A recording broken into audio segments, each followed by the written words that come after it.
कहानी की शुरुआत में वैष्णवी अपनी कार में बैठी होती है और कहीं जा रही होती है। अचानक एक खरगोश कार के सामने आ जाता है। वैष्णवी ड्राइवर से कार रोकने के लिए कहती है और वह खरगोश को पकड़ने की कोशिश करती है। उसका कुत्ता भी खरगोश के पीछे भागता है। कुत्ता खरगोश का पीछा करते हुए एक गुंडे मनोहर के गोडाउन में चला जाता है। वहां मनोहर कुत्ते को देखकर गुस्सा हो जाता है और उसे गोली मार देता है। जब वैष्णवी अपने कुत्ते को मरा हुआ देखती है तो वह बहुत दुखी हो जाती है, क्योंकि वह अपने कुत्ते से बहुत प्यार करती थी। वैष्णवी का ड्राइवर उसे घर ले जाता है, जहां उसके नाना जी कृष्णमूर्ति इस घटना को सुनकर बहुत नाराज होते हैं। वह कहते हैं कि मनोहर ने उनकी बच्ची को क्यों दुखी किया। कृष्णमूर्ति मनोहर के खिलाफ पुलिस में शिकायत करने जाते हैं, लेकिन परिवार वाले उन्हें रोकते हैं। फिर भी वह शिकायत कर देते हैं। मनोहर का बड़ा भाई त्रिमूर्ति, जो शहर का एमएलए है, उसे इस शिकायत की जानकारी मिलती है। लोग त्रिमूर्ति से डरते हैं। Knew they weren't ready to face the Philistines in battle. What seemed like a detour was actually divine protection. And listen, God's protection is not just external, it is internal. Philippians 4:7 says, "And the peace of God, which surpasses all understanding, will guard your hearts and minds through Christ Jesus."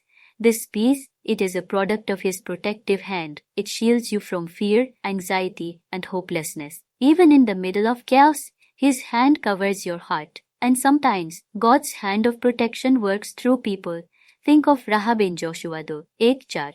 She risked her own life to protect the Israelite spies in Jericho. And because of her faith and courage, she and her family were spared when the city was destroyed. This wasn't just human protection. This was God's hand at work. Sometimes, God's protective hand requires you to act in faith. Look at 2 Chronicles 20:22. King Jehoshaphat and the people of Judah faced an overwhelming enemy army. But Rahu Krishnamurthy इस बात से बहुत चिंतित हो जाता है। इसी समय उनके नौकर गोविंद को उनकी चिंता देखकर परेशानी होती है। वह अपनी माँ को फोन करके बताता है कि वैष्णवी की जान को खतरा है और उन्हें महाराज को बुलाना पड़ेगा। गोविंद को पूरा विश्वास था कि महाराज कृष्णमूर्ति के परिवार को बचा लेगा। तभी हम देखते हैं कि महाराज को पुलिस जेल में ले जा रही होती है, लेकिन रास्ते में उसके आदमी पुलिस वालों पर हमला कर देते हैं और महाराज को बचा लेते हैं।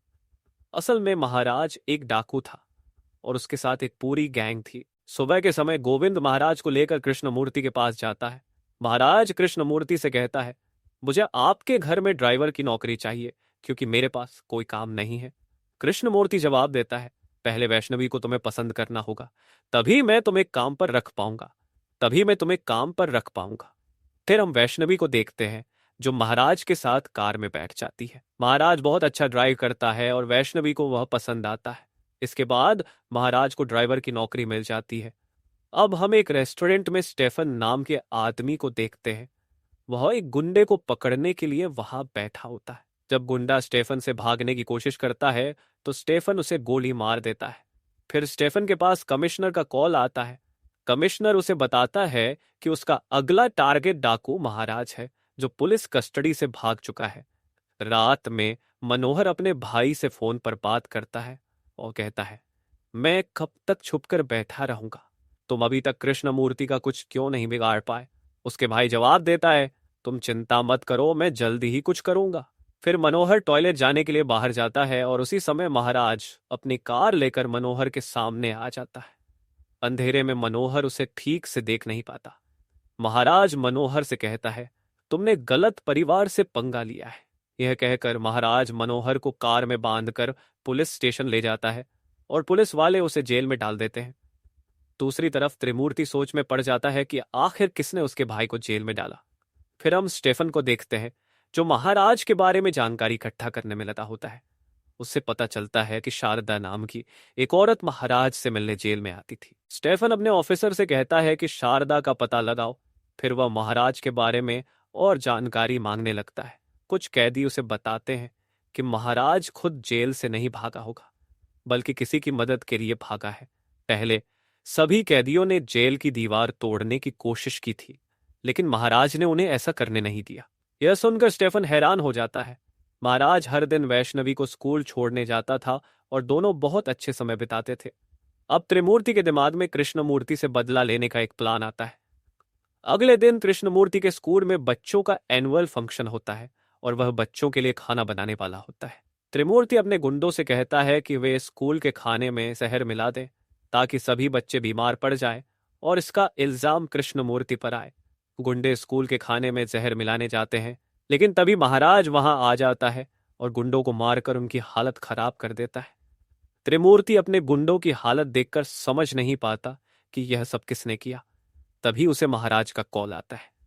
महाराज कहता है, महाराज, इस बार मैंने सिर्फ तुम्हारे गुंडों को मारा है, लेकिन अगली बार तुम्हारी बारी होगी। यह सुनकर त्रिमूर्ति डर जाता है। फिर हम स्टेफन को देखते हैं, जो इंदर नाम के एक मंत्री के पास जाता है। इंदर की भी महाराज से दुश्मनी थी, क्योंकि महाराज की वजह से उसकी पोस्ट चली गई थी। इंदर बताता है कि महाराज की गैंग में 4 लोग हैं और उसका सबसे ईमानदार आदमी गोविंद है। इंदर स्टेफन को गोविंद की मां का पता देता है। इसी समय त्रिमूर्ति अपने भाई के साथ जेल में बैठकर बात कर रहा होता है। तभी उसे बबलू ठाकुर का कॉल आता है। बबलू गुस्से में कहता है, तुम्हारी वजह से पुलिस ने हमारी कंपनी बंद कर दी है।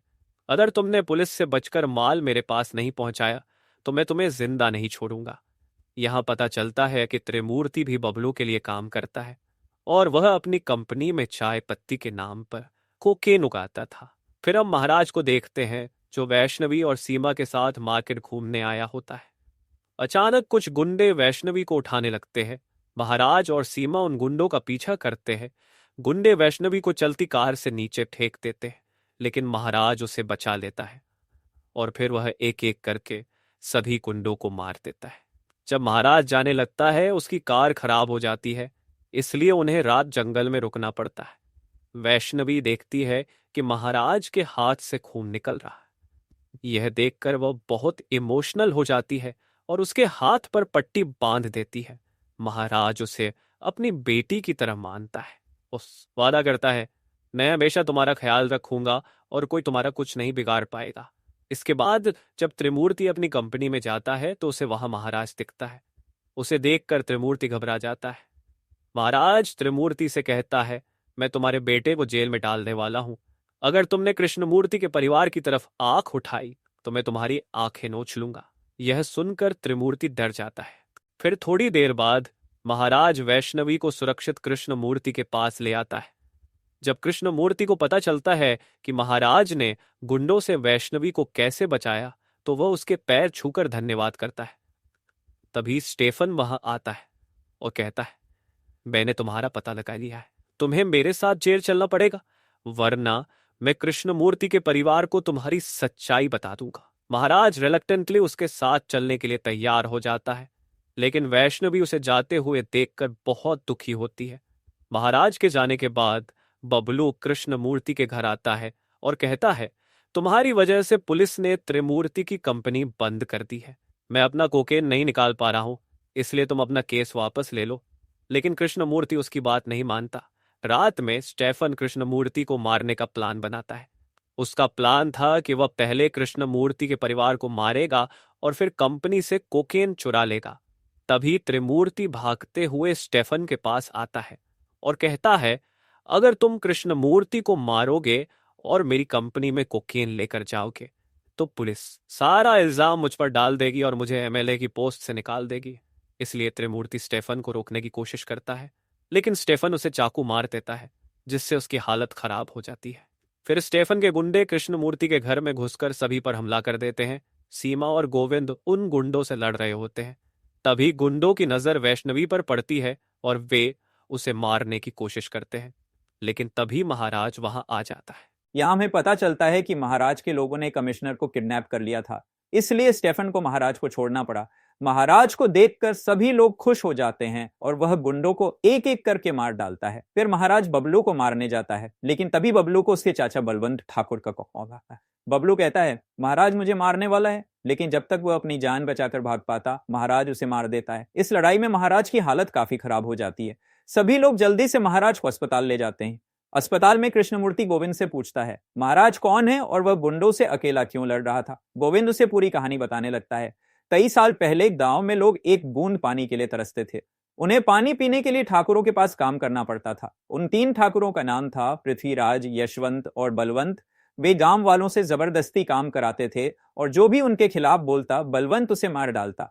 एक दिन गांव में एक इंजीनियर आता है जिसका नाम महाराज था। गांव वाले पास जाते हैं, महाराज उनकी मदद करने के लिए तैयार हो जाता है और वे मिलकर गांव में एक डैम बनाने की योजना बनाते हैं। लेकिन डैम बनाने के लिए उन्हें कलेक्टर की इजाजत चाहिए थी, इसलिए महाराज कलेक्टर नंदिनी के पास जाकर गांव वालों की परेशानी बताता है। नंदिनी वादा करती है कि वह मदद करेगी। फिर अगले दिन महाराज ठाकुरों से मिलने उनके घर पर जाता है। बलवंत महाराज से कहता है, तुम डैम बनाने का सपना छोड़ दो, मैं तुम्हें बहुत सारे पैसे दूंगा। लेकिन महाराज बलवंत के सामने नहीं झुकता और कहता है, अगर कलेक्टर ने डैम बनाने की इजाजत दे दी तो मुझे कोई नहीं रोक सकता। फिर नंदिनी वहां आती है जो बलवंत की पत्नी है। वह चाहकर भी बलवंत के खिलाफ नहीं जा सकती। महाराज अपनी डैम की अर्जी लेकर मंत्री इंदर के पास जाता है, लेकिन उसे नहीं पता कि इंदर भी बलवंत के लिए काम करता है। इंदर सारी बात बलवंत को बता देता है। रात में बलवंत के लोग गांव के कई लोगों पर हमला करते हैं और उन्हें मार डालते हैं। जब यह बात महाराज को पता चलती है तो वह जल्दी से गांव वालों के पास आता है। उसी समय बलवंत के लोग महाराज पर भी हमला कर देते हैं, लेकिन महाराज उन सभी गुंडों को मार देता है और गुस्से में यशवंत ठाकुर को भी मार डालता है। इसके बाद बलवंत और पृथ्वीराज पागल शिकारी की तरह महाराज को ढूंढने लगते हैं। पृथ्वीराज सभी गांव वालों को पकड़कर मार रहा होता है क्योंकि महाराज उसके हाथ नहीं आ रहा। तभी उसकी पत्नी आती है और कहती है, अगर तुम्हें जिंदा रहना है तो यह जगह छोड़ दो। पृथ्वीराज उसे मारने वाला होता है, लेकिन तभी महाराज उस पर हमला कर देता है और उसे मार देता है। उस दिन के बाद पूरे गांव में डाकू महाराज का नाम फैल जाता है और पुलिस उसे हर जगह ढूंढने लगती है। महाराज गांव के बाकी लोगों को भी लड़ना सिखाता है और कई महिलाएं भी उसके गैंग में शामिल हो जाती हैं। फिर मंत्री बलवंत से कहता है, तुम महाराज से बचकर रहना। लेकिन बलवंत तो महाराज को मारने के लिए तैयार था। बलवंत महाराज को हर जगह ढूंढ रहा था। एक दिन महाराज की पत्नी मंदिर में पूजा करने आई और नंदिनी भी वहां थी। तभी बलवंत के गुंडे महाराज की पत्नी को पकड़ने के लिए मंदिर में आते हैं। नंदिनी महाराज की पत्नी को गुंडों से बचाती है और अकेले में उसे बताती है, मैंने ही सरकार को कहकर महाराज का ट्रांसफर इस गांव में कराया था, क्योंकि मैं जानती थी कि सिर्फ महाराज ही गांव वालों को बचा सकता है। दूसरी तरफ इंदर पुलिस सुरक्षा में बैठा होता है ताकि महाराज से बच सके।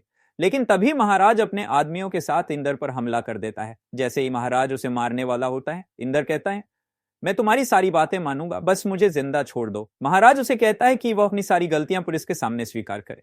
इंदर सभी के सामने कहता है, मैं और बलवंत मिलकर स्मगलिंग करते हैं और मैं गांव में डैम बनाने की इजाजत दे रहा हूं। यह सुनकर सरकार इंदर को मंत्री की पोस्ट से हटा देती है। फिर बलवंत समझ जाता है कि नंदिनी महाराज का साथ दे रही है। वो महाराज को कॉल करके कहता है, अगर तुम्हें नंदिनी जिंदा चाहिए तो जल्दी मेरे पास आओ। यह सुनकर महाराज तुरंत बलवंत के पास जाने लगता है। नंदिनी बलवंत से कहती है, मैंने अपने पापा की मर्जी के खिलाफ तुमसे शादी की थी, लेकिन अब मैं अपनी किस्मत पर रो रही हूं।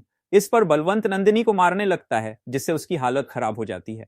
उसी समय महाराज नंदिनी को बचाने के लिए आता है और अकेले ही बलवंत और उसके गुंडों से लड़ने लगता है। तभी सारे गांव वाले भी बलवंत पर हमला कर देते हैं। बलवंत डरकर वहां से भाग जाता है। फिर नंदिनी को जल्दी से अस्पताल ले जाते हैं। अस्पताल में मरने से पहले नंदिनी महाराज से कहती है, मेरी बेटी का इस दुनिया में कोई नहीं है, क्या आप उसका ख्याल रखेंगे? महाराज कसम खाता है कि वह हमेशा वैष्णवी का ध्यान रखेगा। यहाँ हमें पता चलता है कि नंदिनी कृष्णमूर्ति की बेटी थी। जब कृष्णमूर्ति ये सब सुनता है तो वह बहुत रोने लगता है और अपनी बेटी की याद में दुखी होता है। तभी बलवंत और उसके लोग अस्पताल में आकर सभी को मारने लगते हैं। बलवंत नंदिनी की बेटी को मारने वाला होता है, लेकिन उसी समय महाराज वहां खड़ा हो जाता है। हालांकि उसकी हालत खराब होती है। महाराज घायल होते हुए बलवंत से लड़ता है और उनके बीच एक खतरनाक लड़ाई होती है। अंत में महाराज बलवंत को मार डालता है। इस तरह महाराज ने एक एक करके सभी दुश्मनों को खत्म कर दिया। फिल्म यही खत्म होती है। दोस्तों, आपको ये फिल्म कैसी लगी हमें कमेंट में जरूर बताइए और बताइए कि आप कौन सी फिल्म का एक्सप्लेनेशन चाहते हैं। अगर आपने हाल ही में एक अच्छी फिल्म देखी है तो आप यह वीडियो देख सकते हैं।